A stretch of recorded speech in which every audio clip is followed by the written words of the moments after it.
Bienvenidos amantes de lo desconocido, el umbral del misterio. Prepárense porque hoy abrimos un nuevo expediente oculto. Uno que nos lleva a explorar esa fascinante conexión Ajá. entre nuestras emociones y las enfermedades. Exacto. Y antes de sumergirnos en este misterio, recuerden suscribirse al canal. Déjenos sus comentarios. Y si les gusta lo que escuchan, No olviden regalarnos un like. exacto, su participación nos impulsa a seguir explorando estos enigmas. Hoy precisamente. Nos adentramos en un mundo donde la ciencia y las emociones se entrelazan. Oh, Abriremos el diccionario de biodescodificación, una guía que nos ofrece una perspectiva intrigante sobre cómo las emociones no resueltas o traumas del pasado podrían manifestarse en nuestro cuerpo en nuestro cuerpo. a través de enfermedades. Ok, entonces, este diccionario de biodescodificación propone una nueva forma de entender las enfermedades. Podríamos decir que sugiere que los síntomas físicos son la manera que tiene nuestro cuerpo de comunicarnos conflictos emocionales no resueltos. Precisamente la biodescodificación como disciplina busca comprender el lenguaje simbólico del cuerpo, parte de la premisa de que cada síntoma o enfermedad es una señal, un mensaje que nos invita a mirar hacia nuestro interior. Interesante. ¿Y cómo se supone que funciona esto en la práctica? ¿Cómo podemos decodificar esos mensajes? El diccionario propone que cada enfermedad tiene una emoción o conflicto subyacente específico. Por ejemplo, la alopecia, la pérdida de cabello, se asocia a un conflicto de separación, particularmente de la figura materna. Entonces, la biodescodificación sugiere que la caída del cabello podría estar relacionada con la separación del seno materno. Suena un poco simbólico, ¿no? Exactamente, la biodescodificación se basa en el simbolismo y la interpretación no se trata de una relación causa-efecto directa, sino de una lectura profunda de las experiencias y emociones que podrían estar impresas en nuestro cuerpo. Entiendo, entonces, según esta lógica, alguien que sufre de alopecia podría estar expresando a nivel inconsciente el dolor de esa primera separación. Es una posibilidad que la biodescodificación plantea el diccionario, incluso menciona casos de eczema bajo el cabello que se relaciona con el deseo de ser visto y reconocido, pero al mismo tiempo el miedo a sobresalir. Eso es fascinante. Yeah. Es como si el cuerpo estuviera luchando entre querer destacar y querer pasar desapercibido. ¿Y qué hay de las enfermedades más complejas? Por ejemplo, el lupus, una enfermedad autoinmune que puede afectar a varios órganos. ¿Qué nos dice el diccionario sobre eso? El lupus, desde la perspectiva de la biodescodificación, se asocia a un conflicto profundo de desvalorización, culpabilidad o impotencia que cuestiona la propia identidad. Imagina un sentimiento de culpabilidad tan arraigado que el cuerpo comienza a atacarse a sí mismo. Es una idea impactante, ¿no? Como si la persona con lupus estuviera luchando internamente con quién es y con su derecho a existir. Exactamente, la biodescodificación habla de una lucha interna donde una parte de nosotros mismos lucha contra otra y esta lucha se manifiesta a través de la enfermedad. Pasemos ahora a otra enfermedad que afortunadamente está más controlada en la actualidad gracias a las vacunas, la poliomielitis. ¿Qué nos dice el diccionario al respecto? La biodescodificación asocia la poliomielitis a un conflicto de impotencia específicamente relacionado con la figura paterna. Podríamos interpretarlo como la sensación de no tener la fuerza para enfrentar la autoridad o la voluntad del padre. Es decir, una especie de parálisis frente a la figura paterna. ¿Y qué hay del asma? Es una enfermedad respiratoria muy común, ¿verdad? Sí, y según el diccionario, el asma se relaciona con un conflicto de territorio. Es como si la persona con asma sintiera que su espacio vital está siendo invadido. Es interesante. Y muchas veces asociamos el asma con el estrés. ¿Hay alguna relación? Por supuesto, el diccionario menciona que el asma se puede manifestar cuando se ha superado el límite superior tolerable de estrés. Debido a un shock, ya sea biológico o psicológico, el cuerpo asocia un elemento del entorno con ese momento de estrés y reacciona contra él como si quisiera protegerse. Entonces, podríamos decir que el asma es una forma de decir, necesito espacio para respirar, para ser yo mismo. Exactamente, es como si el cuerpo intentara alejar aquello que percibe como una amenaza a su espacio vital. Hablemos ahora de la tiroides. ¿Qué nos dice el diccionario sobre el hipertiroidismo? El hipertiroidismo, es decir, una tiroides hiperactiva, se asocia con la necesidad de hacer todo rápido.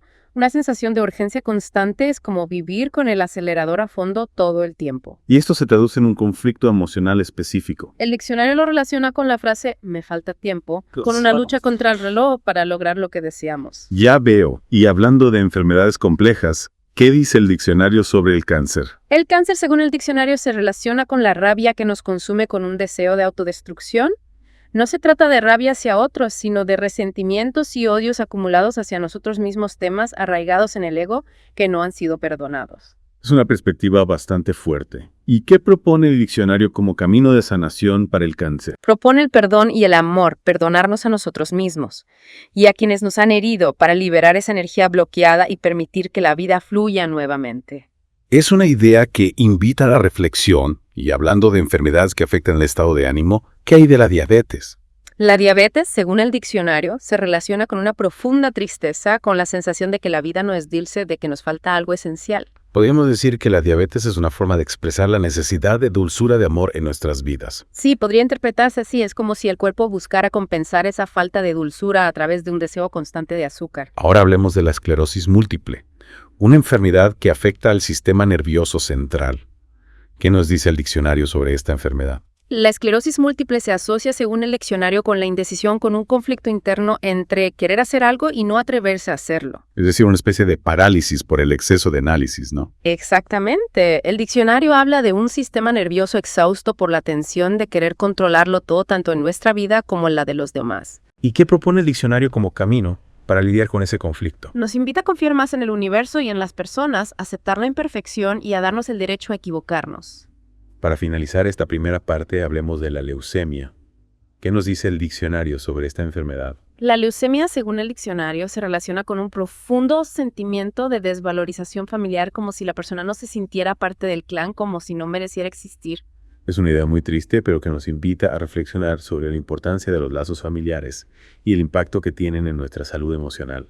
¿No crees? Totalmente, la biodescodificación nos ofrece una nueva perspectiva sobre las enfermedades, una que nos anima a mirar hacia nuestro interior y a sanar las heridas emocionales del pasado. Y hasta aquí la primera parte de este recorrido por las emociones y las enfermedades. En la segunda parte continuaremos explorando este fascinante expediente, adentrándonos en otras enfermedades y sus posibles causas emocionales. No te la pierdas. Retomamos nuestro viaje por el diccionario de biodescodificación. Profundizando en la conexión entre emociones y enfermedades, en esta segunda parte, exploraremos algunas enfermedades que no alcanzamos a cubrir en la primera. Me parece perfecto. ¿Por dónde continuamos esta exploración? Comencemos con la tuberculosis, una enfermedad que ha afectado a la humanidad durante siglos. La tuberculosis es una enfermedad que a menudo se asocia con la pobreza y el hacinamiento, ¿verdad? ¿Qué nos dice el diccionario sobre su conexión con las emociones? La biodescodificación relaciona la tuberculosis con un profundo conflicto de separación y abandono generalmente asociado a la figura materna. Imagina una herida profunda de abandono, un anhelo por el nido materno que no se ha podido sanar. Es como si la persona con tuberculosis anhelara ese contacto, ese cuidado maternal que le falta y lo expresara a través de la enfermedad. Podría ser. Exactamente, el diccionario habla de un vacío emocional, una necesidad de amor y protección que no ha sido satisfecha. Y si hablamos de necesidades emocionales no satisfechas, no podemos dejar de mencionar al corazón. ¿Qué nos dice el diccionario sobre las enfermedades cardíacas? El corazón, símbolo del amor y la fortaleza, también puede enfermar por desvalorización. Desvalorización en el ámbito amoroso como una ruptura sentimental. No necesariamente el diccionario se refiere a la desvalorización por no poder defender nuestro territorio, ya sea físico o simbólico. Entiendo, es como si el corazón se debilitara al sentir que no puede proteger lo que amamos, lo que consideramos nuestro. Precisamente el diccionario nos invita a reflexionar sobre qué o a quiénes no hemos podido proteger, qué territorio hemos perdido o tememos perder. Y ya que hablamos de territorio, recordemos que en la primera parte mencionamos el asma, que también se relaciona con un conflicto territorial. ¿Hay alguna otra parte del cuerpo que se asocia a este tipo de conflicto? Sí, el sistema digestivo, especialmente el colon irritable. El colon irritable. ¿Qué tiene que ver el colon con el territorio? El diccionario relaciona el colon irritable con el miedo a soltar, a dejar ir, a perder el control. Es como si la persona con colon irritable se aferrara a lo conocido por miedo a lo desconocido. Entonces podríamos decir que el colon irritable es una forma de defender nuestro territorio interno, nuestras emociones y nuestros hábitos. Exactamente. Es como si el cuerpo se negara a soltar aquello que le genera angustia por miedo a lo que pueda venir después. Hablemos ahora de los huesos y las articulaciones, nuestra estructura física. ¿Qué nos revela el diccionario sobre ellos? Los huesos y articulaciones, según el diccionario, son un reflejo de nuestra estructura interna, de nuestra capacidad para sostenernos y adaptarnos al mundo. ¿Y qué tipo de conflictos emocionales se asocian a ellos? La artritis, por ejemplo, se relaciona con la crítica constante, tanto hacia uno mismo como hacia los demás. Es como si la rigidez mental se reflejara en una rigidez física. Y en cuanto a la espalda, ¿qué nos dice el diccionario? Los problemas lumbares, como el lumbago, se asocian a la sobrecarga de responsabilidades, a la sensación de llevar el peso del mundo sobre los hombros. Es como si la espalda nos dijera, necesito apoyo, no puedo con todo esto solo. Es una imagen muy gráfica. Y ya para ir cerrando esta segunda parte, volvamos a las enfermedades autoinmunes. En la primera parte hablamos del lupus. ¿Qué otras enfermedades de este tipo menciona el diccionario? El diccionario menciona la esclerosis múltiple como un ejemplo de enfermedad autoinmune.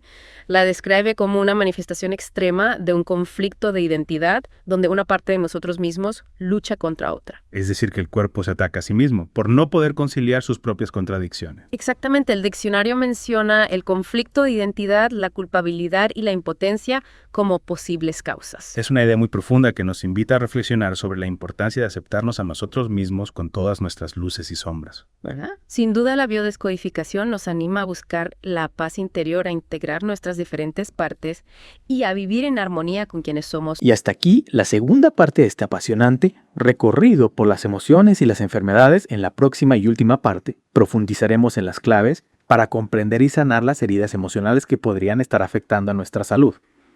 No se la pierdan.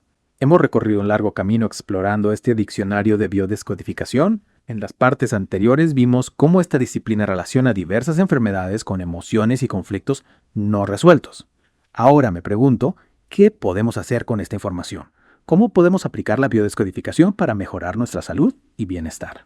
Es una excelente pregunta. El diccionario no se limita a describir las conexiones entre emociones y enfermedades, sino que también propone caminos para sanar. ¿Y cuáles serían esos caminos? ¿Qué herramientas o estrategias podemos utilizar? Una de las herramientas que menciona el diccionario es la PNL o programación neurolingüística. He escuchado hablar de la PNL, pero no estoy seguro de entenderla del todo. ¿Podrías explicarnos un poco más sobre ella? Claro, la PNL se enfoca en cómo nuestros pensamientos, emociones y lengua corporal se interconectan y afectan nuestra salud. Propone que podemos reprogramar nuestra mente y cambiar patrones de pensamiento negativos que podrían estar contribuyendo a la enfermedad. ¿Y cómo se haría eso en la práctica? ¿Podrías darnos un ejemplo? Imagina una persona con artritis que, como vimos, se relaciona con la crítica constante. La PNL podría ayudarle a identificar los pensamientos críticos que alimentan la enfermedad, esa voz interna que juzga y critica todo el tiempo. Ya veo, es como si la PNL nos ayudara a tomar conciencia de esos patrones de pensamiento automáticos que a menudo pasan desapercibidos. Exactamente.